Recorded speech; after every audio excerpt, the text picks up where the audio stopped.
Weche Manyien an nyinga Trevor Ombija jandingo panga jonyakach dendo Ombija taya nyakwar guok kocha pesa magi Weche Manyien wawango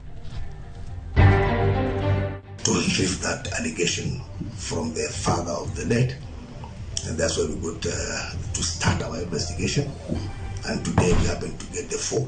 Obila omako ji adek ma idadhogi ewi masira mar apaya manyocha onego jang'wech Kelvin Kiptum. Medruok mar masira mag apaya kelo luoro ka NTSA yango ni ji makwan-gi oweyo 3,000 oseyudo masira nyaka ne higa chakre.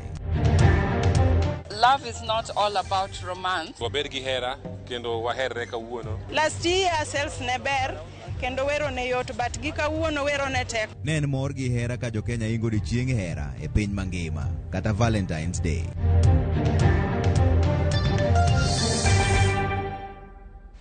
Erukamana ahinya chaka ni weche mag guyo obila dayo dho ji adek mayangore ni nyocha olimo jang'wech mosenindo Kelvin Kiptum motelo ne masira mar apaya manyocha ojuke kendo mokelo tho mare. Ma timore ka chenro mar ik mar Kiptum osechakore kendo ichano timne kopo mogik tarik 24 dwe mwantiere ni. Gikone to koro oseyangore ni ringre Kelvin Kiptum mane en jaloch mar marathon e piny mangima ibiro kan ringre kar yweyo mare mogik tarik 24 dwe ni.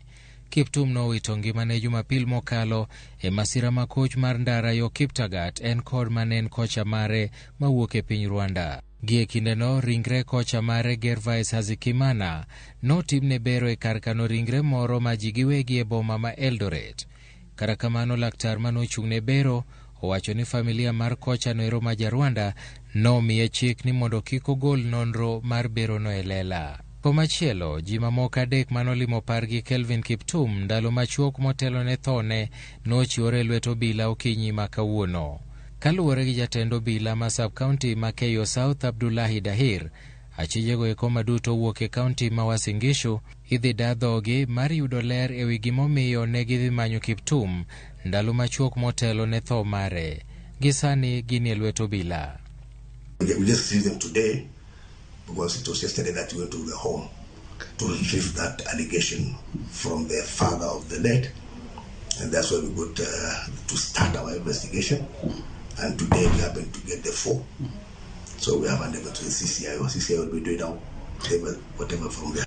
Odiochieng' manyoro moko kuom jood bura nyokwayo obila mondo tim nonro matut e wi gima dine kel masira makamano. Komachielo, minod jalup jatend Kenya Pastor Dorcas Gachagua oywago jang'wech Kelvin Kiptum moywago kaka thuon mandalo ne ong'adore ka eka ne sulwe mare chako rieny.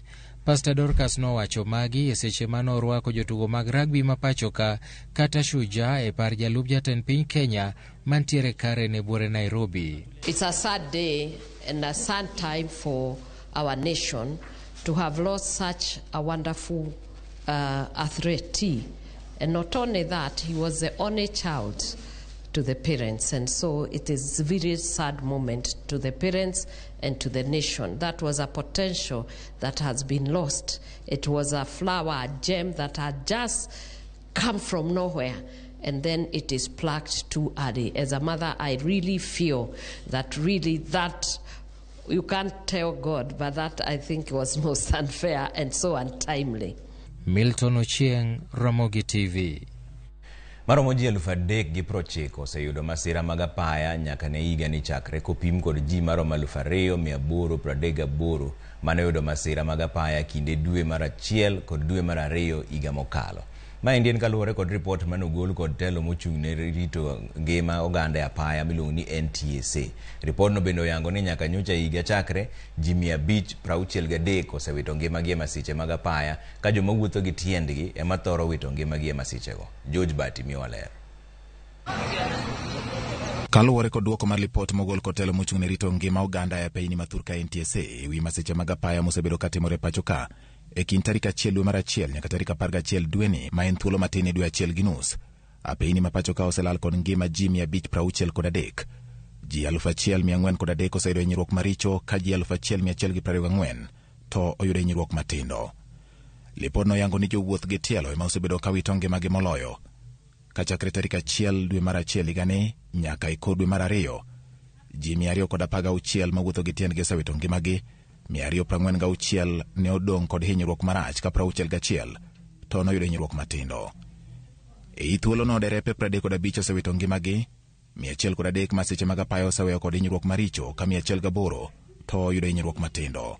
Kaluwore ni masichego yudo nyamburko mating'o jowuoth kod mag ji giwegi ma bende ting'o oganda eigi, lipod noyango ni matin dwe achiel gi nus mokalo, jowuoth 109 osewito ngimagi, 535 oseyudo hinyruok maricho ka 755 to ne otony kod hinyruok matindo.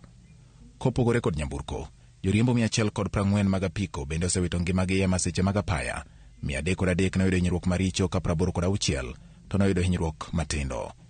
E kind joma oting'e pikipiki, ji 54 ne owito ngimagi, 202 ne oyudo hinyruok maricho ka 110 to noyudo hinyruok matindo. Ripodno bende oyango ni joriemb ndigni 9 osewito ngimagi chakre ne higa ni chakre, 14 ne oyudo hinyruok maricho ka 4 to notony kod hinyruok matindo. E kinde matelo mochung'ne rito ngima oganda e piny ma Thurka NTSA koni gimedo keto kenge mag thiro masiche mag apaya kendo jiwo jopiny mondo obed motang'. Kwan mag masiche mosetimore nyaka ne higa ni chakre oidho kopim kod higa mokalo, kama ji 2,384 ne oyudore masiche mag apaya e apiny ma Thurka. George Bati, Ramogi TV. Riwruok makedo ne ratich oganda Kenya Human Rights Commission kod mano mar Elimu Bora Working Group odhi e doho mar dwaro chungo chenro mag penj madongo e pacho kae nyaka binon matut duoko mar penj madongo mag klas 8 mar KCP kod mar klas 12 men KCSE ma higa mokalo. E kwayo margi, riwruoge ariyogo ywak ni penj mag higa mokalo ne ok onon e yo makare kaluwore ni thoth jopuonjre ne ni kod achiedh nade makagi kacha. Simfros Okinda leronwa wachni.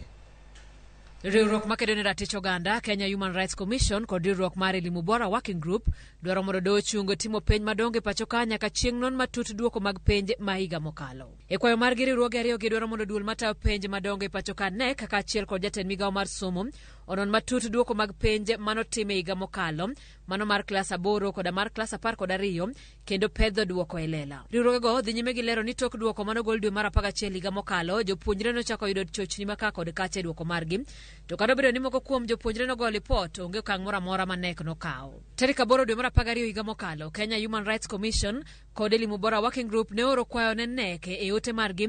Ne gidwaro ng'eyo lere wi chike matayo nono penj kamoting'o, chike kod chenro matayo kaka ichiwo marks kod okenge mag gayo chiwo marks mohewo madwarore ne jopuonjre, chenro kod chike matayo penj mag NEC, chike matayo riwo, nono, nuoyo nono kod chiwo lipot mag duoko mag penj. Ne kata kamano ne ok ochiwo duoko moro amora, kata obedo ni nyaka apisi mar ombudsman bende ne odonjore e wachni. Ponono ni doho ogolo ng'eto moyiengore korka weg bura, ne kod jatend migawo mar somo ni kod ndalo 90 mar tieko nonro matut. Ponono ni ne kod migawo mar somo pod odagi golo nonro ni kata tok doho ng'ado mondo gitim kamano. Weg bura dwaro mondo doho ogol chik matamo gi seto kendo tayo penj madongo kamoting'o nyaka chiwo duoko mag penj kod obok mag somo. Simfros Okinda, Ramogi TV.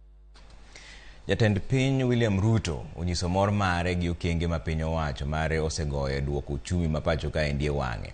Ruto ne olose kaunti ma Kiambu e limbe mare mar ndalo 3 e gwenge ma Masawa kama ojiwo oganda jo Kenya mondo obed kod geno ni odhi duoko uchumi mar Kenya e wang'e. Bende osingo ni teko mar siling mar Kenya dhi medore kaka ndalo medo sudo kendo gope mag Kenya ibiro chul ma ok olewo. Neno ya uchumi tumeanza kuifanyia kazi. For the last 1 year, nimepanga mambo ya uchumi ya Kenya. Na niliwaahidi ya kwamba tutakabiliana na shida ya madeni. Sasa mkiona kuanzia jana na juzi, mambo ya uchumi wa Kenya imeanza kurudi mahali penye imekuwa ya dhabiti. Na mimi nataka niwahakikishie, kuna watu walikuwa wanafikiria ya kwamba Kenya itakosa kulipa madeni. Mimi niliwaambia, siwezi kuruhusu nchi yetu iingie kwa nchi ambazo zimeshindwa, nchi ambazo zimepigwa mnada, nchi ambazo zimeingia kwa madeni hawawezi kulipa. Na mimi niliwahakikishia nitahakikisha ya kwamba Kenya inalipa madeni yake. Juzi mumeona tumeweka pesa na tumepata pesa ya kutosha ya kulipa madeni, na mimi nataka niwahakikishie ya kwamba hata ile dola mahali mulikuwa mnaona ilikuwa imefika, sasa mtaona mambo ambayo hamujawahi kuona, kwa sababu tumesimama imara na tutahakikisha kwamba Kenya inasonga mbele. Tumekubaliana jameni? Atamalo 90 mag skunde mapacho ka endi tedo kod yien. Kit teko matedo mar jo science oko puodho. Kaka yo mar duoko piny tho matedo gi yien kelo, riwruoge adek oriwore mar chiwo gas mar tedo ne sikunde. Kaka Judith Omondi wende leronwa, riwruoge go ne oloso e romo mar Kemri madhi nyime boma ma Nairobi ka. E odiechieng' mar ariyo e nyasi mar romo mar 14 mar Kemri, motisi ni Kemri Annual Scientific and Health Conference, jokedo ne ngima makare mar alwora oyango chenro mar kecho skunde mapod tiyo kod yien e tedo e pacho ka, ma sayans yango ni kelo midhiero ne ngima mar dhano. 90% of the schools in Kenya are using wood fuel to run their kitchens. And in these kitchens, there are cooks there who are staying for many, many hours. We have children who are being exposed from where they are in the kitchens, I mean in the classrooms, as well as also in the dormitories and the playgrounds. Tiyo kod yien e tedo kelo midhiero kaka tho, kendo ji maromo 45,000 e kwan mar ji 100,000 wito ngimagi higa ka higa e pacho ka nikech midhiero mar tedo kod yien. Riwruok mar Liverpool University, bengi mar Equity kaachiel gi kar timo nonro mar Kemri ochako kag mar siro skunde ahinya to mag sekondar e dar kowuokie yien kendo tiyo gi gas makare. But when we look at indoor air pollution, which we are more concerned because we are talking at indoor, and although we are also talking about indoor, which has polluted outdoor, is we are losing about 42 deaths. We are losing 42 deaths per 100,000 population annually, giving you a rough estimate of over 23,000 deaths that are dying due to indoor air pollution. Gikoni skunde 300 magiseketie gasni ni kod lokruok nyadi 85 kipimo gi skunde mapod tiyo kod yien e tedo. And it's no wonder that is why most of the schools we are seeing the cooks actually being absent because they are always sick from the exposure. That is why we are seeing also absenteeism from children, and probably because we are doing also a study to see whether this air pollution. Kenya chano keto lokruok e skunde duto matedo kod yien kochopo higa mar 2025. Kata kamano ne jodak maoko, riwruoge gikoni owinjo ket gas ma inyiewo matin tin e nengo ma japiny nyalo e odiechieng' ka odiechieng' e chenro ma dho ngere dendo ni smart meter. Ma gikoni biro daro ji kowuok e yien nyaka e gas. Judith Omondi, Ramogi TV. Jood bura koro dwaro ni jatend migawo mar omenda Ngire Njuguna Ndung'u okwa od bura ng'uono bang' rem chwalo negi omenda mag NGCDF mane osingo chwalo e bengi mag kuonde chung' ute burago. Twak ne ochwakore od bura ka kweth Azimio okoni sirikal nyiso nyao e siro somo. Kweth mar Kenya Kwanza to nodok ne piny owacho. We need a more categorical statement. Not those kind of things, Mr. Speaker. I'm sorry to say this. Those ones remain empty promises. And we can't go by promises anymore, Mr. Speaker. They even actually made our speaker look so bad in the eyes of the public. How dare you make our own speaker look bad in the eyes of the public? By continuously lying. I wouldn't be wrong to say that by the time we close this financial year, just like it happened last year, that every constituency will have received the entire amount in their accounts. So, because last year we were at 14, but by May we were at 100%. And in fact, many of the challenges we are facing were caused by these very people who are shouting at me today here, and their masters. And that is true. And I'm not, it is true, Honorable Speaker. When we are talking about money being disbursed, let us look at it in a wider scale. This is affecting economic growth of the country, because if you don't give money to the grassroots for development, you are slowing general economic growth of the country. If you give money towards the end of the financial year, it has implications on budget absorption. Kwa kanuni jo Kristo mag dinde maingo alam mar saburu kawuono ne ochako tuyo margi kaka timore higa ka higa chakruok mar nyasi mochomo Pasaka madwe mar 4. Jodolo nojiwo jolemo mondo ti gi thuolo ni e kwero rochruok mag jotelo, kendo jotelo bende ne gikwayo ni owere gi mibadhi. Joyce Duore leronwa kaka mise mag saburu ne obede moko kuom kanise ma pacho ka. Ni Weche gi miche mag Jokristo mag din Kopere kod Anglican kawuono ochopo e ute lamo e mesa mar Sapburu ma en chakruok mar ndalo 40 mar tweyo gi lemo. E kanisa mar Holy Family Basilica Buore Nairobi, Jokristo buora oyuoro e mesano mane otagi Archbishop Wales Ng'ang'a ka gibolore e nyim Nyasaye kendo giikore mar kwero richogi. Ka e kaunti ma Kisumu, Father Frederick Odhiambo otelo ne misa e kanisa mar St. Joseph Milimani. Jokristo mane ochopo e nyasi nyiso gima nyasi no timo e ngimagi. Misa makawuono en gima muhimu sana kuomwa kaka jokopere nikech otang'onwa season makoro wachako ni kaka onego bed ni wadok ne Nyasaye. Watuonore matin ma wan go kwaparo Nyasaye twaparo kindegi. Wednesday is a very significant day in our life as Catholics because it's the day we reflect on our lives. We also reflect in our inner self, that is our souls, and as we go before the Lord, maybe throughout the Lent season. I feel much connected with my Creator, like I feel my inner self, my inner being, or reminded of being just a dust, and to dust shall I return. E kindegi, jodin Kopere tweyo kit chiemo magihero kachiel gi bedo gi alam mathoth mariwore gi Yesu Kristo e midhiero manokale e wuoth mare mar kelo warruok. Jokristo iwiro negi buru e pat wang'gi kaka ranyisi mar yie kuom buru mane giwuokie kendo ema gibiro doke. Kwa hivyo ni kipindi pia cha kutubu, to repent. That's why wakati tunaweka majivu tunasema from the ash you came and to ash you return, repent and believe in the gospel. Ikinde mag tweyogi iluongowa ni mondo wakas ngima mar lemo, wabed jochiwruok ngima mar jowetewa, watwe gigo mok nyal miyo wadak ng'wono gi kwe.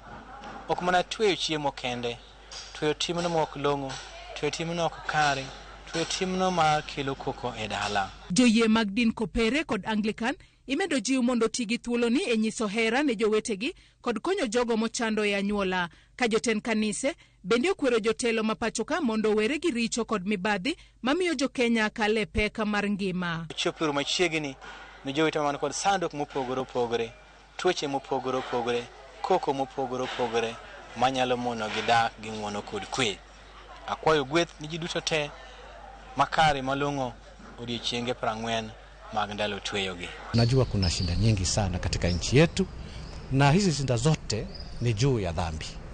Kama ni ufisadi, ni wizi, na ni dhambi ambayo imeleta shida nyingi sana, watu wanateseka. Kwa hivyo dhambi za mwanadamu sana sana ndizo zinaleta mateso ya mwanadamu. Kwa hivyo ni wakati wa kutubu dhambi, na tukipunguza dhambi kabisa, wema utakuwa unaendelea na watu watafurahia maisha. Ndalo 40 mar tweyo ma jodina Kopere kachiel kod Jokristo mamoko chako kawuono biro rumo e kinde nyasi mar Pasaka. Joyce Odur, Ramogi TV, Nairobi. Achich mong'ere kaka Kelvin Kang'ethe ne otere rumande ma Nairobi kama koro ibiro geng'ne nyaka tarik 19 dweni. Kang'ethe ne otere doho bang' obila make kendo e kar dak Mangong kuma ne osebedo ka oponde nyaka nyocha oluchre mowuok e stesend obila ma Muthaiga. Didi Okeyo nigi ler mar wachni. Seche machuok kende bang' kanondhiye gi obila otieno manyoro e gwenge Mangong e kaunti ma Kajiado, Kevin Kang'ethe nochwale e doho ma Milimani e kaunti ma Nairobi e bwo arita mager. Kowuoyo e lo jomin buche, Vincent Monda okwayo doho mondo migeng'ne Kang'ethe e rumanda ma Nairobi to ok tesend obila kaluwore ni nosepondo molal koya e tesend obila ma Muthaiga juma mokalo. Once bitten, twice shy. That's all I can say. So we cannot take that risk. Kata kamano, Kang'ethe kokalo kuom okil mare okwedo kwayo makamano kowacho ni owinjo tere rumand mana bang' ka oseyal buche komedo ni sani koro en kod luoro ni ngimane ni kamarach. Or the request to seek that the respondent before you be held at industrial area remand or any other remand in this country, until the motion dated 31st January 2024 has been judiciously disposed of. kogolo ng'eto mare. Jang'ad bura Lucas Onyena wacho ni achijno ok nyal dine tesendo bila kendo to koro ibiro dine rumand ma Nairobi nyaka tarik 19 dweni kama ibiro ng'adne bura mar kapo ni ibiro tere piny Amerka mar duoko penjo e wi nek mar nyadendi Margaret Mbitu manotimore tarik 31 dwe mar 10 higa mar 2022 e paw ndeke ma Boston e piny mar Amerka. Lydia Okiyo, Ramogi TV, Nairobi. Aya kwa kanyo to dhi moro machuok ka obro duogi weche manyien matimore tarehe 3:00 ga kunyalo yudo waneno kuseoro ote moko ka ende aweni gin ote meg Valentine kende tano ka ote to beto pogore ka Trevor Makamlesh marasango mong'ere kaka incoming MCA Masigomre Ward Ramogi TV ler maratari motambre mana gi nono mosna osiepena kaka Emmanuel Jagam, Teacher Steven, Gabriel Jondo, mama wa manyar Ginera, Pastor Steven Dege kachiel gi Pastor Daniel Ase. Erokamano ahinya. Ramogi TV Happy Valentines ne mama na Rosa Oganyo Nyakanjira Karachuonyo mar piny owacho ma Otis Tinga Oganyo. Erokamano ahinya. David Makemo aka Otieno Small aneno ka wuok Yadh Ngima Suna East Migori County. Mos kuom tho mar obila no. Hayo maber ne jopuonjre mag Osingo Mixed Maero to gi Maero Beryl Akinyi. Erokamano ahinya. Ramogi TV Happy Valentines odhine mino da Irene Olo mano nyara Diedo Kindu Bay kachiel gi Lydia Okeyo mar Ramogi TV ngano Fred Osuru Dandora Phase 2 Fred abro tero utini na chiel kachiel ne Lydia Okeyo mar Ramogi TV ka ndie Fred erokamano ahinya kuom otini odhi yo moro matin koduogo to podoni weche manyien mabro kelo iruka.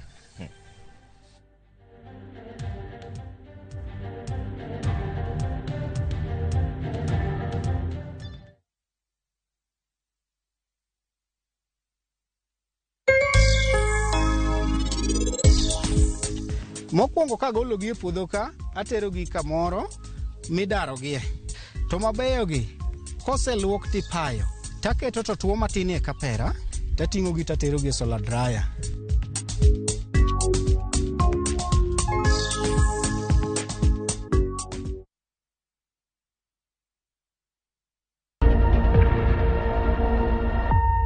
Obed pau siasa, ohala, telo, thieth, jiwo ratich oganda kata mana somo. Ka onge jiwruok e kindwa to ok wabi bet. Ng'ama miyo duonde kata tekone nyisore e okang' mamalo. Dhowa ni kan duso mach wuo gi ng'ama nyalo wuoyo go many network ni. Kamora mora ma intie pacho ka. Mine osekelo dongruok mathoth e pewe magimako kendo lony margi kelo lokruok mathoth. Asementa ji moromo kendo I'm very proud of that. Winj lony, jip kod puonj magichiwo. Gimoro amora midwa timo tim gi tekoni te gi chunyi te nikech mano kende e yo minyalo dongori godo motegno. Ngeso ka ngeso e chenro mar Mine Wacho kod Jaelieta.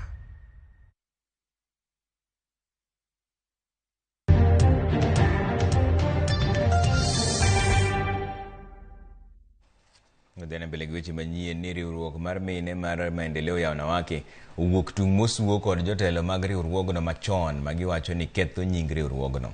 Kotelnigi kod jakom margi Rahab, mine go wacho ni ok gitamore wuok e apisi ka bende gikwedo weche maliekore ni sani riwruogno okete bwo tend komiti makojolo. Kata obedo ni maendeleo ya wanawake to pok nobedo kod yiero kendo chakre higa mar 2014, jotelo go wacho ni giikore ni yiero machielo mibiro bagi higa mar 2028.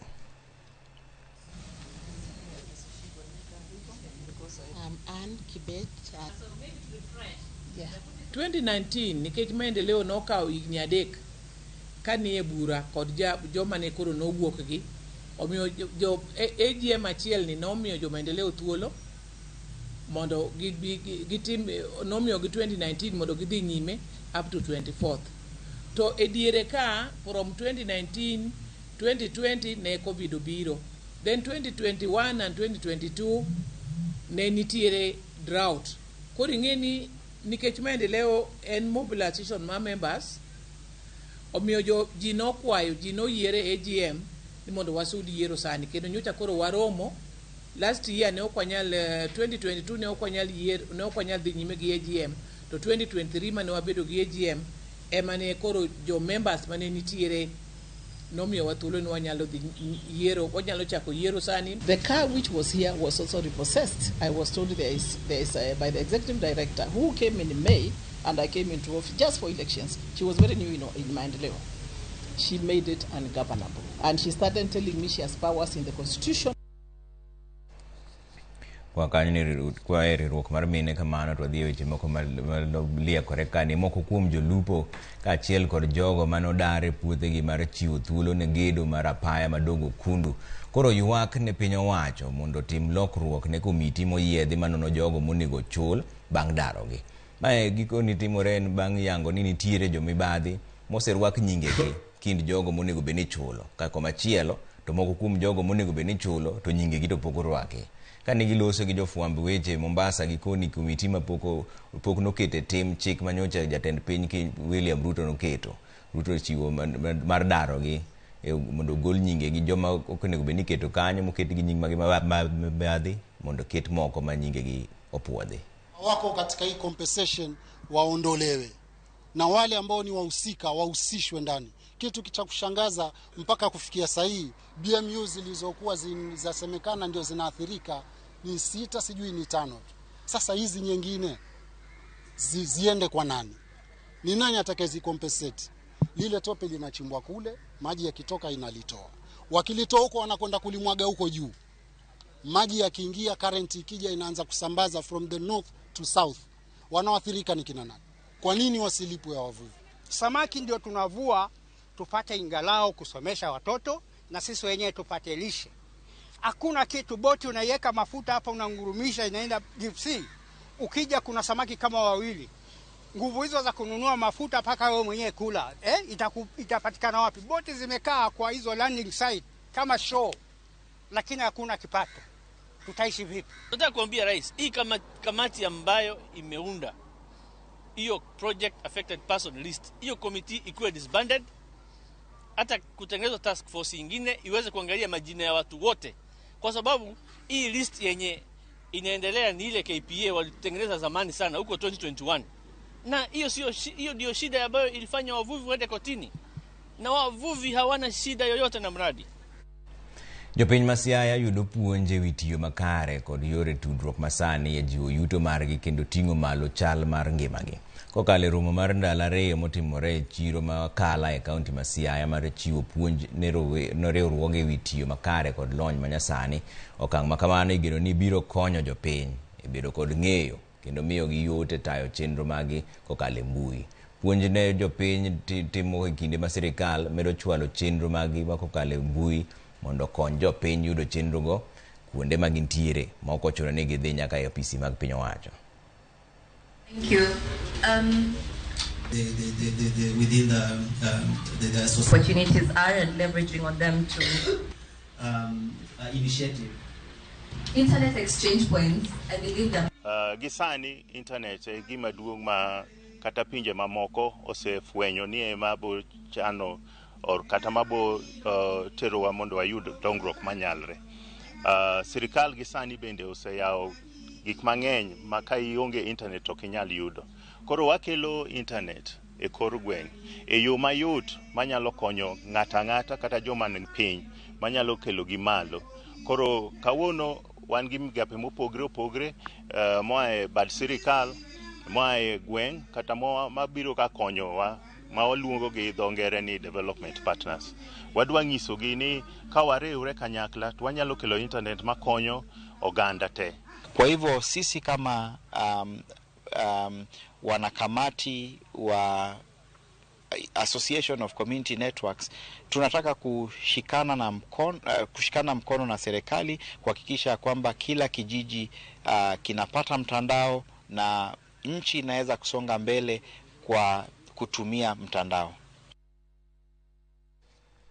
Jokenya ne odhialo odiochieng' mar hera e yore mopogore. Kambi mar Royal Media Services bende ne odhialo jowinjo kod joneno ka gimiyo gi mich. Kaka jafwambo marwa George Juma leronwa, moko kuom jopiny bende ne otiyo gi chenrono mar nyiso ni mar limo jogo mochando. Tarik 14 madu Mario mar higa ka higa en mano mar nyiso hera, ma bende dendo kaka Valentine Day. E odiochieng' ni oganda jokenya ni owuok oko kendo hinge e yore mopogore opogore. Biro kawuono kama use flower ma ogengo Gidinga Street ng'iyo ne jaherana miluongo ni Rutha oko flower. Kech iga mokalo nwayudo gi at affordable price, but kawuono wayudo ka bechgi beto sut. Moko kuom oganda ne ochiwo maua makwar kod mwandu mopogore opogore ne joheragi kaka yo mar nyiso hera. Akoni mondo seche mag kamaendi akawe ne minot flower mondo adhi surprise ego. Maua aya maua longina embakasi wanja ndege usivunjike moyo mpenzi ukija na kurudia. Kambi mar All Media Services bende ok ni odong' chien mar nyiso hera ne jowinjo kaachiel kod joneno mag chendo magi mopogore opogore.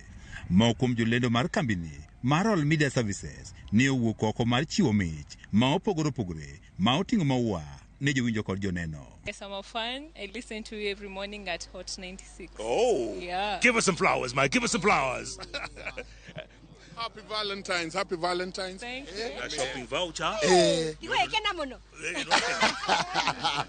Unaonanga TV gani ama radio station gani kutoka Royal Media Services? Hivi joka chendo manera Ramogi TV. Glen Ramogi. Nampenda sana. E kaunti ma Migori, riwruokno mar Role Model Foundation ne otiyo kod odiochieng'ni e nyiso heragi ne nyithind kiye e kar dakno mar nyithindo mag Grace and Hope Foundation maidore e sabkondo mawendo. Kwarango wago picha wayudo ni nyithindo mochano maonge jok ma konygi kata kaka gikonyre. Gin bende sama koro ji timo hera to gidong' kendgi. Omiyo mana wacho kaachiel gi jok mwakonyore godo wayud thuolo mondo mi waser nyithindo. Kawuono wabedo gi mor ahinya kwayudo Raw Foundation kobiro mondo mi obed kanyakla kod nyithindo maiye ka. Valentine en odiochieng' mar hera, lakini ok omaanisha ni koro nyaka ng'ato ema mi hera. Inyalo amua ni koro ikelo hera no kuomi.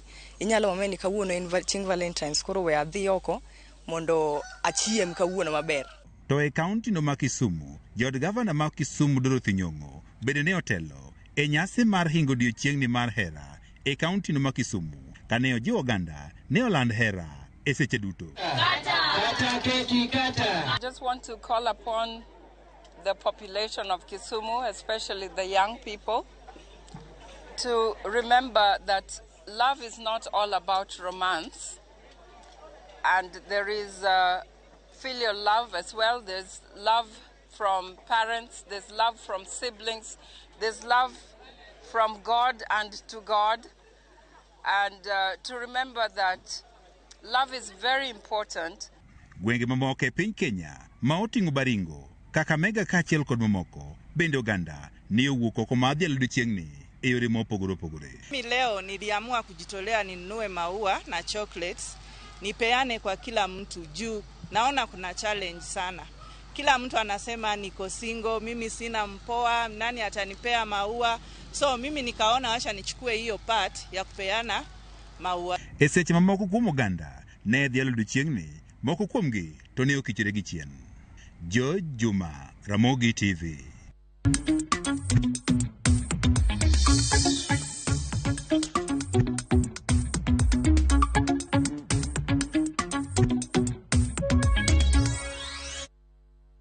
Ronyo neche mag ohala ni moko kuom johala e boma ma Kisumu ahinya to e chiro ma Nyamlori oyudo fuong'ruok bang' doho ma Kisumu chungo chenro mar muko kuondegi mag ohala kendo chiwo thuolo mar ndalo 90 mar lalruok e kindgi kod tend kaunti ma Kisumu. Millicent Adhiambo miwaler. Ka wago mbaka to wabiro winjo kuma chandruok nitie kendo wabiro nwang'o solution mar wechewa. Warwako tiji kaka city manager mag Kisumu. To adwa kwayi ni mondo idhi kawuono adwa kwayi ni mondo idhi Uhuru Market kama iwacho ni nomi jo Nyamlori. Wan ok walok mogo, ok walok mkati, kong'o bende ok wausi. Wan waloko adware kama nitiere pipe ma pipe achiel en foot 20. Uhuru Market kacha ka wadhiye. Ere kama wadhi kete gigewa. Ere kama lori dhi donje ka access dukni wa ka teronwa mwandu. Mabiro kalore kod ng'ur makagi kacha manyocha omienjo kowuok kuom johalago bang' kane maneja ma boma ma Kisumu Abala Wanga miyo gi thuolo nyaka tarik 16 dweni mar dar kuondegi mag loko. Chik ma kamano nomiyo johalago otero wachno e nyim doho ma Kisumu ka gidwaro mondo girom kod tend kaunti ma Kisumu gilalre ewi kaka chenro mar darogi inyalo time yo makare ma ok okelo ne johala lal mora mora. Nwadhi e High Court maduoko bura nong'adi higa mokalo dwe mar 12. To duokono nokomorowa kaluwore gi kwayogo manwatere court mondo judge otegwa gi city manager. Mano miyo nwachak wadok mu appeal. Ma Court of Appeal nyomiyo gi thuolo mar ndalo 90 mondo gidhi gibed piny gi county government mar Kisumu mondo mi giwinjre on the way forward. Ana wuotho mana gi nyuka ka uso ne jonyamlori ka yudo siling ka jogwa gi omiya siling moro 20 eka bi apuonjo godo nyithindo. Koriembo e nyamlori ka eri dwa timo nang'o? Miwa structure mwanyalo gero go nyamlori kaka odware no ema mondo ger go nyamlori to kik odarwa nyamlori. Wabed wawuo kodi uni gi city manager mondo wawuo kodi wabedi kamarach wareke base. Ten kaunti ma Kisumu kokalo kuom maneja mar bomano Abalawanga bende oyango nigi ikore maromo kod johalago e thuolo ma doho chiwono mondo giwinjre. The county government wano bende nikech wabende kata kanyo pok wakile odhi e court nyo wasejadiliana. Weche iloso ga ji jodala. Koro gibi winj wachgi an ready. Wan ready wabet piny winj wachgi. Winj ywakgi mondo wane kaka process no timre. Mondo koro kik keth seche mag court. After 90 days wadoge court mondo wane wasewinjre. Johalago koro ni kod geno ni romono biro nyuolo olemo kaka owinjore. Millicent Adhiambo, Ramogi TV, Kisumu County. Piny owacho ma Ingresa oyango ni gibiro oro kweth mag joket mwandu mawuok e pinyno e romo mar 2 mar keto mwandu ma sirkand kaunti ma Homa Bay ochano. Piny owacho ma Homa Bay ochano romono mabiro dhi nyime kuom ndalo 3 kendo mar ywayo wang' joket mwandu mawuok e pacho ka kod pinje maoko bende. And I'm very keen that British businesses come to the whole of Kenya and see the opportunities in places like Homa Bay. They don't just stay in Nairobi and Mombasa. So we're very pleased to support the Homa Bay International Investment Conference that you're organising, and I hope this will be a chance to bring wealth and prosperity to the people of Homa Bay. We have discussed with you because we have seen that the United Green Group, which is a large UK group, coming into the agribusiness space, is going to be coming into Kenya in a big way. And we are prioritizing value chains that align to the value chains that also United Green is looking at, cotton being one of them, edible oils, horticulture, among others, including aquaculture.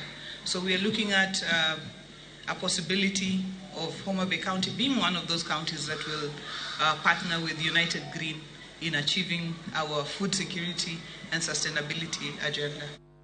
Kar tiegruok ma Siaya Institute of Technology odonje winjruok gi tend kaunti ma Siaya mar jiwo tiegruok mar jotije lwedo kata jua kali mabiro miyo gi yudo boke manyiso lony margi e sekta mopogore opogore.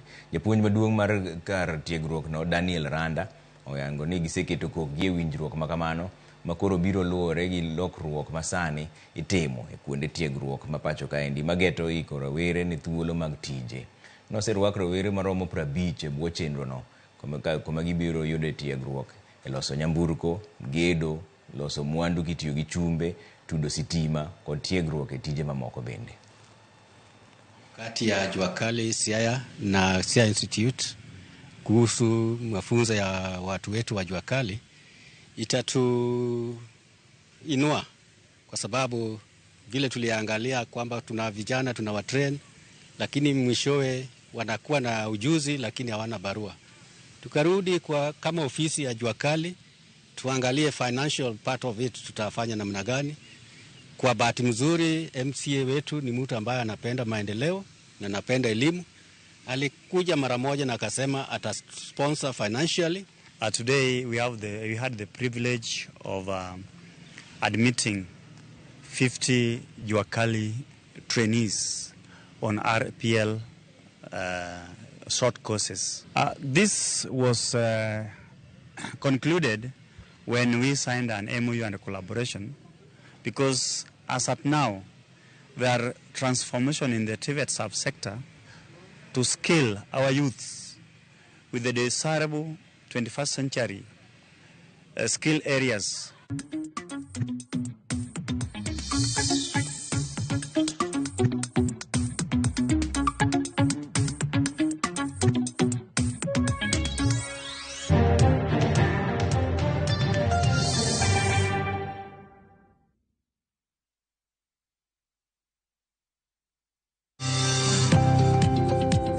Ohala gi mwandu wakelo ni jolony e weche ohala. It is important mondo wan kaka joluo wabed gi dongruok. Wafwenyo ni adiera matut mag timo ohala. Tijni kidwa time en mana mashin mar luoko to gi kuminya yude pi.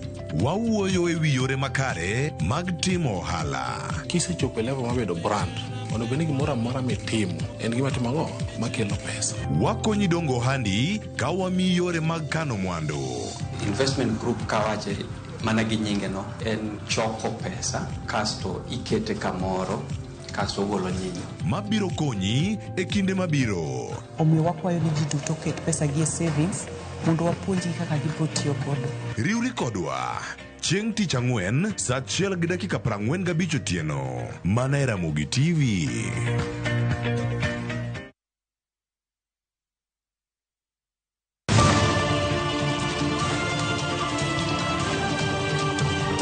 Piny koru to rugi mage. Weche manyien. To chuny mbaka en nyiero, ywak kod muodo lak. Matwak kod duond jopiny. Nyakoro Ramogi jong machiegni neno weche manyien. Ma en rupiny kod mbaka oromo e Ramogi TV.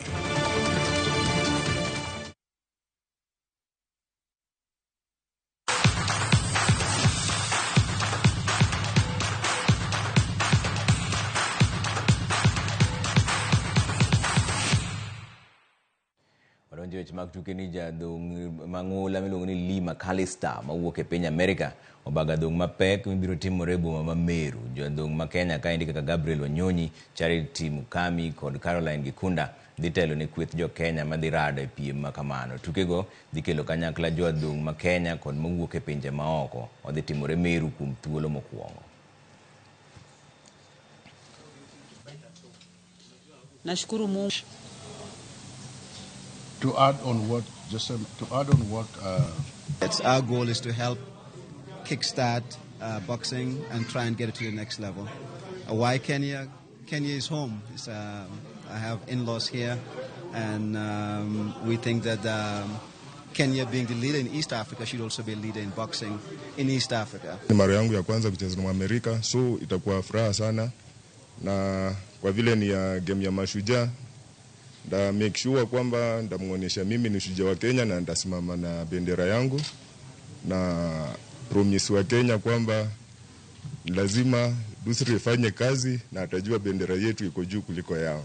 Nilifikiria kurudi kwa sababu nimeona bado mimi na boxing hatujamalizana. Bado niko active, bado niko na nguvu.